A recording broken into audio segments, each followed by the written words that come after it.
Hi and welcome back. Yet another canning video. We're going to work on safety for pressure canning and show you what that entails. Now, this was my first video that I ever did. I was kind of nervous, so it was like a 45-minute video. I've gotten a lot better since then. This channel started with the coaxing of my sister. She's a gamer on Twitch, and I'll go ahead and put her link down below. She and her community went, yeah, I want to see a canning video. I want to see how pressure cooking works, because not everybody in her channel is from the United States.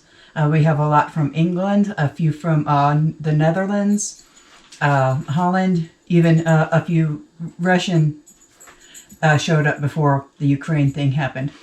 Some people from Mexico, South America, all over. Okay, so she's not a huge streamer on Twitch, but she's pretty decent. She's been there for a while.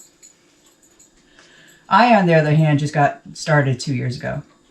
And whenever I was in my chiropractor's office, he brought up my channel because he's a subscriber. Hi. And all of a sudden he goes, you have over 300 views on your water bath video. Hi. Welcome to my channel. If you subscribed, thank you. I never ask anybody to subscribe to my channel, because if you like my content, you're going to subscribe anyway. I consider it begging. I'm not like that. I'm here. I'm not going anywhere. And hopefully, if you take a look at everything that I've done, I've got a lot of content. I've got a lot of interesting things that are going on my channel. I have been experimenting with recipes. I don't know whenever that started. I started helping out cooking when I was like 5 with my mom and my grandmother. They had a sizable cattle farm in the middle of nowhere, Missouri. And so I knew what real food tastes like. Grass-fed, free range, you name it. In fact, my grandfather even gave me a cow as a pet. She went on having two calves. And then whenever he passed away, I lost track of everything. Her name was Molly. She was a black with a white here. Not, I have to look up the breed. Sorry. I'll put it on the thing if I remember. I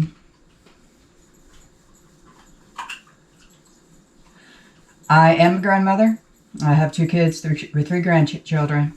They do not live in my area, so that's another reason why I'm doing this, is that they can go ahead and see my videos. See how I'm like, this is me. Okay, I don't pretend to be anything else but me. Alright. I know there's a lot of people over on TikTok, Instagram. They dance and song. And, you know, they show their interests, but they play a part. I don't believe in that, because if I'm not me, who am I? It's a good question. And if you're not you, who are you? Let's go ahead and get started with pressure canning. Now, pressure canning. Sorry, I do have a dog that likes to open the door. Hi. Outside? Outside? No? Okay. You're going to hear her bark a lot because I have chicken.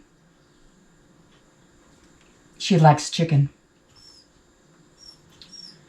Like I said in my water bathing video that I did last week, in my water bathing video, I said not everybody has access to pressure canners, and that is true. There are people in the Canning Rebel group who are in Canada who are paying out their nose to import a pressure canner just to see what it's like. You know, if it will help them in their canning endeavors. There's people in England who are also importing.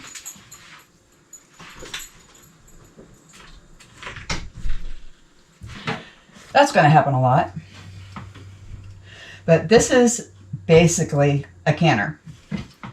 Okay. Now there is a lot of safety with this. And we're going to break it down into its individual parts. Remember how I said you can get one of those round things with the holes in them to put on the bottom of your stock pot? Well, this is what it looks like. Okay, this allows enough cushion between the bottom of the pan and the jars to where it acts kind of like a spring, but then it allows the water to circulate underneath it so the jars don't get shocked. You have your pan, obviously. You can use this as a regular pan or as intended. This round thing right here is the seal. Now, there are various websites that do sell the seals. These have to be replaced every once in a while. They do go out. This is a new one. The last one, you'll know when the seal is broken whenever you have steam coming out of the lid and it's closed. Steam or dripping water. And this is the lid. It has a safety valve right here. That means if too much pressure has built up in here, the safety valve is going to pop and release all that pressure all at once. You're going to lose everything inside.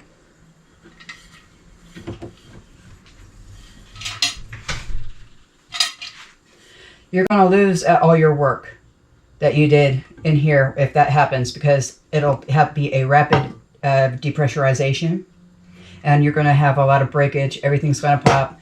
Just let it cool off all the way and open it the next day, because it's going to be a mess. This is the vent pipe. You notice this doesn't have a pressure gauge on it. The earlier ones, some of them don't have the pressure gauge. I really don't like the pressure gauge because you have to sit here and babysit it. This is designed to where I can just set the weight onto this, let it wiggle, and it's already come up to its own temperature. And if you look inside of the lid, there's these little grooves where this sits into. Now, I store this with the rubber seal not in the lid. I take this out every time and I wash it. And before I use it, I just put a little bit of vegetable oil on here just to soften the rubber and to keep it pliable. Now, these little grooves right here fit in these little grooves right here.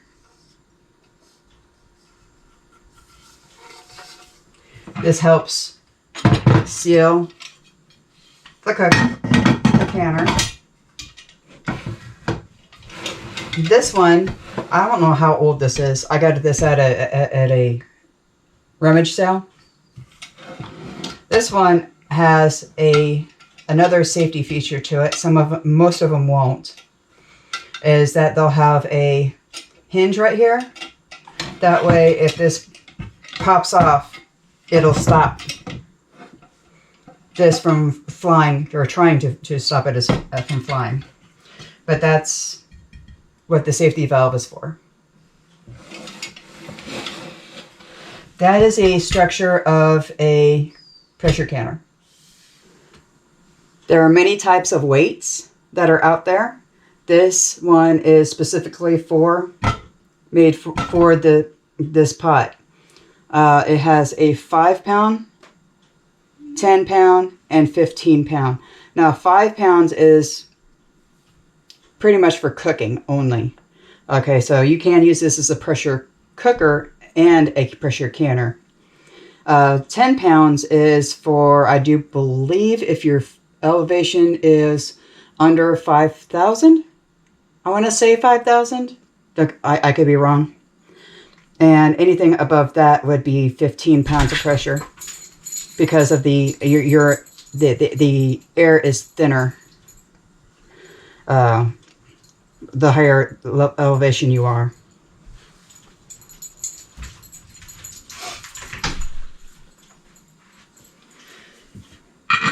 But I'm at 10. And she's at the door again. Now what I do whenever I'm pressure canning, this is on, this is jiggling, making a lot of noise. The safety valve is pointing away towards people. Okay, you want this to go towards a wall or towards shelving, just in case it pops. You don't want this to pop and hurt somebody, because it will act like a bullet.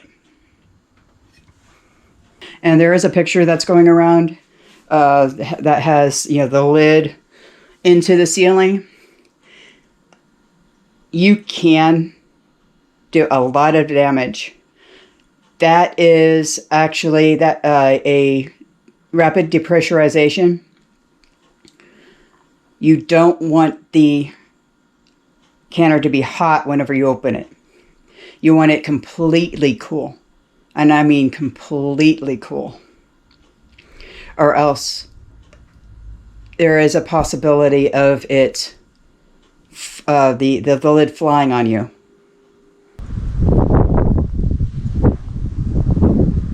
Where's your stick? No? Okay. Just like with the water bath, okay, you want to choose the appropriate jars. This one is called a 1/2 pint. So it holds... Really?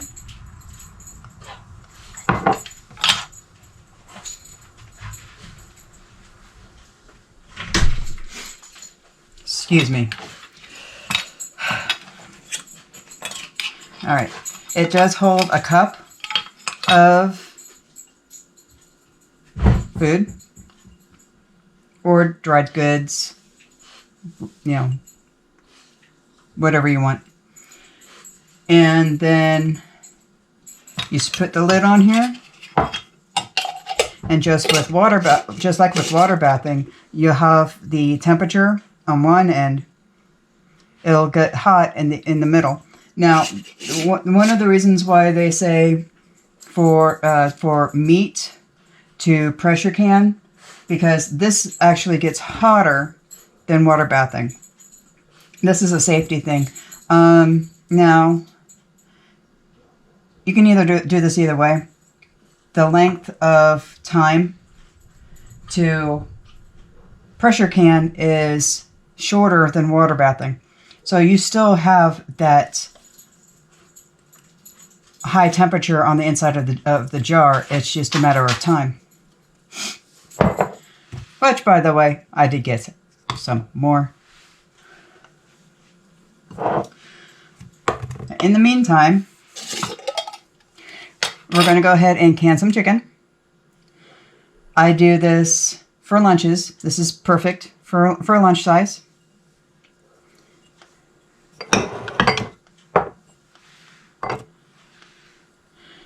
If you have fresh herbs, I like to put those on the bottom. That way they can stay down. And you can just put the raw chicken in here. Now, raw chicken will, whenever you cook it, will release its own moisture that is inside of the meat. So you'll come out and you'll actually have a broth in here.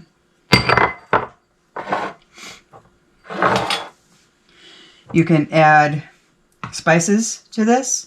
I'm doing a few Italian spices and some buffalo chicken for child number 1. You can do anything. You can put in some taco seasoning to make chicken tacos or chicken salad.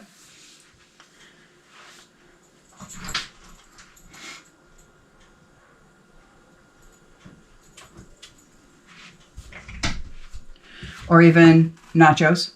These would be great on nachos. And this is the reason why we can ahead. Because if you've only got 20, 30 minutes to eat something, you're not going to be able to cook this in time. It's also portable. So anybody who has like a spouse who drives truck, you can cook a whole bunch of these, stuff it in the cab of the truck, and they will have not diner food, not road food. Because as much as I love Buc-ee's, you can't live on jerky alone. So I've got parsley, garlic, a pinch of thyme,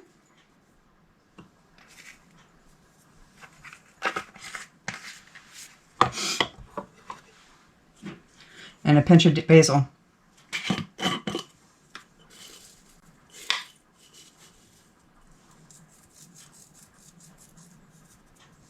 And that's all I want for this one. You can make as many different variations as you want, because this is going to cook down to about here, and the rest of it's going to be liquid.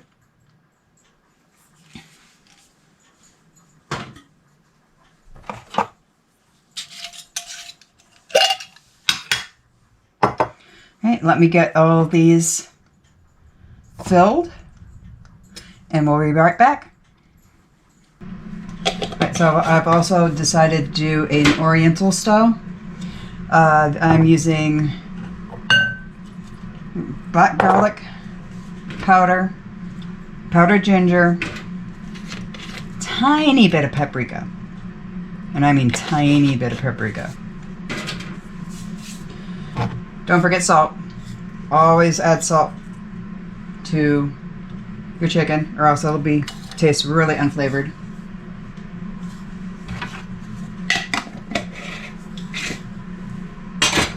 Chicken.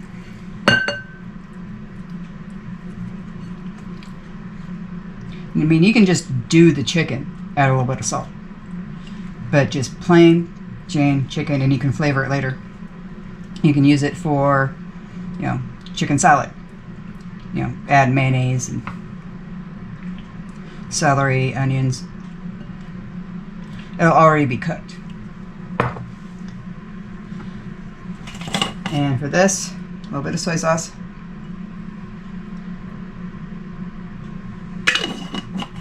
Maybe a half a teaspoon.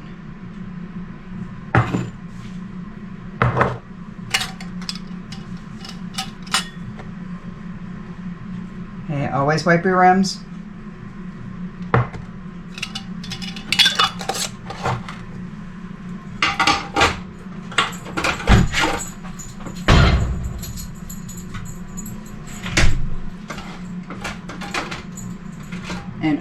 don't think I can add any more jars to this, so we're going to do this separately off camera. Now, I do have a little bit of a system. My Italian chicken has parsley on the bottom. Oriental chicken has soy sauce. It'll come out looking like soy sauce. And the buffalo seasoning, buffalo ranch seasoning, it's gonna look like pretty much nothing. But I'll know which ones are which. Right, now that we have everything cleaned up, we have cold food in a cold canner. Always have cold food in a cold canner or hot food in a hot canner. That means that the water that you put it into, you want it to be the same temperature as the jars. Now, this is to prevent breakage and food loss. Because if you put cold jars in a hot canner, the thermal shock is going to not have it sealed correctly, as well as possible breakage. All right, so with the jars in here, this is the difference between water bathing and pressure canning. You want the jars to be in here first. And you want this to be about 3 inches from the bottom.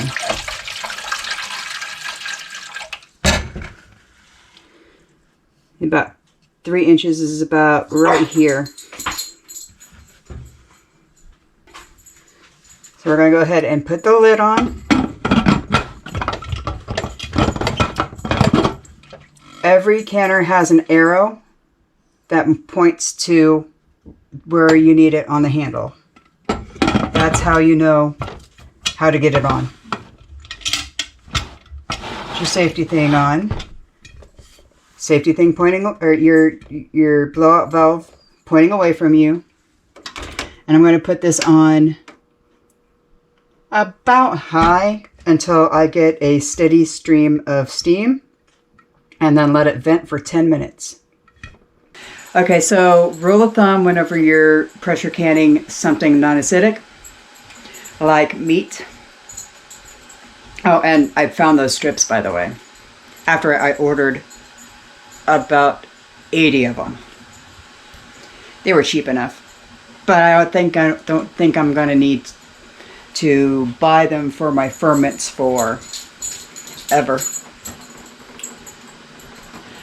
Rule of thumb for meat, the rule of thumb to pressure can meat is pints or smaller, so these are half pints, but pints or smaller, 75 minutes. Quarts are 90 minutes. I do believe that for half gallons, now you have to have a tall canner for half gallons. I do believe it may be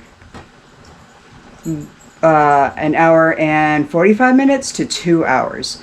Double check on me with that. I have never ever pressure canned a half gallon because I don't have anything big enough for that. See how it's starting to come up, and it's you can feel the steam come up a little bit. That needs to come up at a steady stream for 10 minutes. That helps get the rest of the pressure or the air out of the canner, and it all becomes steam, and then we can put our weight on it. Okay, it is at this stage, whenever there's a steady stream, to check underneath the lid for any drips or any other steam coming out. And we are good here because it is a new seal. If you had a problem with with that rubber gasket, you would actually feel the steam coming out. And it has been venting. I don't know if you can see that. Try this way, maybe. There we go. It has been venting for 10 minutes. And we are going to go ahead and put that on there. Now, we're going to leave this on semi-high until this starts to wiggle. Once this wiggles, then we're going to turn the heat down while letting this keep wiggling. Every oven has a sweet spot. Mine seems to be about a medium low, or a number 4 on mine. Other people have medium. Some people can do it on low. It really depends on the type of stove you have. And I have an electric stove, almost brand new. The coils that I have this safety valve in them, but I'd saved my coils from my old stove to switch out that don't have this in here whenever I can.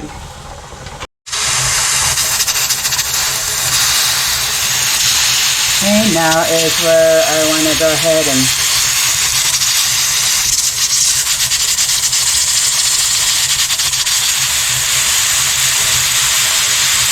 turn it down.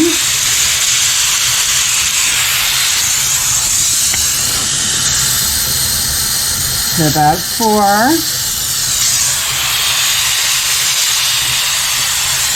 Set your timer.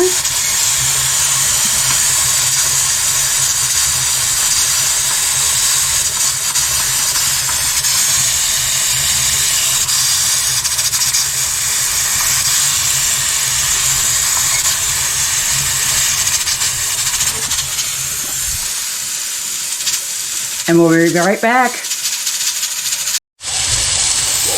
Just barely enough to keep the pressure up. That's all you need.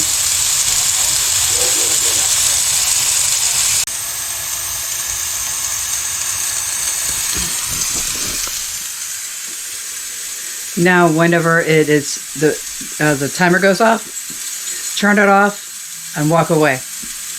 Okay, you want this completely cool, and you don't want to open it hot. Trust me, that would hurt a lot.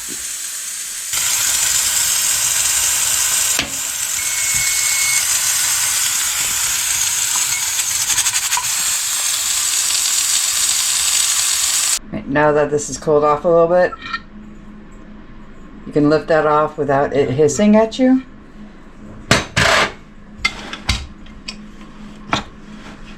Take the lid off. Trying to do this with one hand. They're all sealed.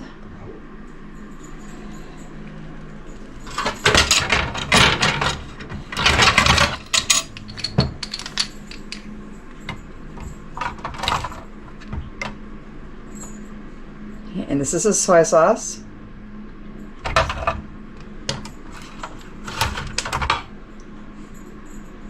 This is a buffalo, and I think this one is Italian. One of these. That's an Italian. See how it's made its own juice?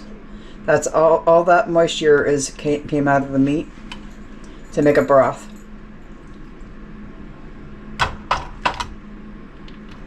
We'll let those cool off a little bit more. Let them sit for the rest of the night, overnight, and then we go ahead and wash the jars and put them away. You went outside? No. You want chicken. She wants chicken.